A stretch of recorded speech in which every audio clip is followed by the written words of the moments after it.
RB depth in fantasy football is essential to any winning team. You take a player in the early rounds to be your main running back and he gets injured, you're going to have to fill a huge hole in your lineup.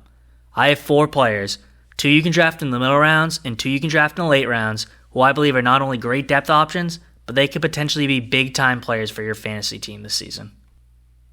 The first running back we're going to look at is Brian Robinson from the Washington Commanders. The starting RB for a team is being picked around the 10-11 turn. That's insane to me. I know the team wasn't great offensively last year, but Robinson still averaged about 17 carries per game, and he missed the first few weeks because he got shot in the leg. He finished with about 800 rushing yards in 12 games. In a full season, he's likely going to reach 1,000 rushing yards. It was his rookie year as well. A full year of NFL experience under his belt is huge.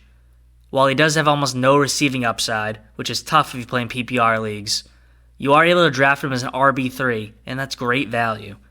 The Commanders also have some great receiving threats, which means opposing defenses can't solely focus on the run game, creating even more opportunity for Robinson. And also, if you draft Robinson in your personal league, every week he goes off, you're able to send the song Many Men by 50 Cent into your fantasy football group chat. You can brag to your league you got an absolute steal in the 10th round. The second player we're going to look at is Damien Harris from the Buffalo Bills. Just 2 seasons ago, Harris was second in the NFL in rushing touchdowns.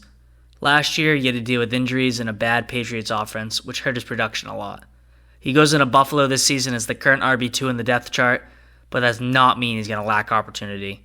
Harris will see plenty of carries, and he has proven in the past he's able to put the ball in the end zone consistently. Buffalo also has a much better offense than New England, where they average about 6 points more per game than them, and they often have leads in games, which is where a strong run game comes in handy. He's not going to get anywhere near as much passing work as the other running back, James Cook, but it isn't out of the realm of possibility that Harris splits carries with him and receives plenty of red zone attempts. Josh Allen led the Bills in rushing touchdowns last year, and he has said this offseason he'll have to dial back his running play style to limit injury risks. And if I've done my math correctly, less running for the QB means more running for the running backs. The third running back we're going to look at in this video, in the first of the 2 late-round picks, is Kenneth Gainwell from the Philadelphia Eagles. Gainwell is currently sitting third in the Eagles' RB depth chart, and that usually equates to 0 fantasy points a week, which will lose you a lot of matchups. Luckily for Gainwell, he's sitting third behind 2 glass cannon running backs in DeAndre Swift and Rashad Penny. Both were off-season pickups for the Eagles, and it makes a lot of sense. They wanted RB depth. It's the most injury-prone position in the league.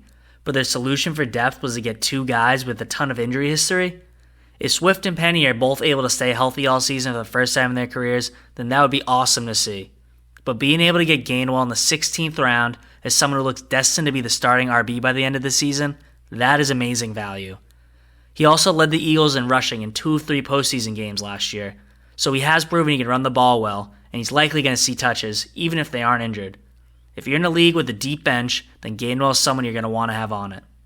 Will you likely hold him for 8 to 9 weeks, drop him, then witness as he becomes the only healthy RB left?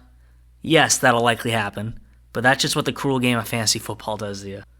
The last running back we're going to talk about in this video is someone you definitely want to prioritize in a best ball draft, but if you're playing PPR, it's definitely someone you could take there as well, and that's Pierre Strong of the New England Patriots. The Patriots have a top dog running back on their team in Ramondre Stevenson. He had an awesome season last year, and that's why he's being taken in the 3rd round of drafts this season. And Pierre Strong is second on the depth chart, but he's much more than just a handcuff running back. Where Strong is going to excel on the field and in your fantasy lineup is being the 3rd down pass catching back that players like James White have held in the past for the Patriots. Even if Stevenson went down with an injury, Strong likely wouldn't see a large increase in carries as the team would go for more of a running back by committee. The Patriots offense was not pretty last season, but having Bill O'Brien as a new offensive coordinator is going to be able to take them to the next level. Like I said, best ball is definitely where I prioritize this, as Pierre Strong is going into the last round or completely undrafted. If you need to fill your RB depth at the end there, he's definitely someone you should look for. Hey, you made it all the way to the end. Didn't think anyone would come this far. Thanks for watching. Remember to subscribe to the channel, give the video a like, and comment your thoughts down below. Thanks.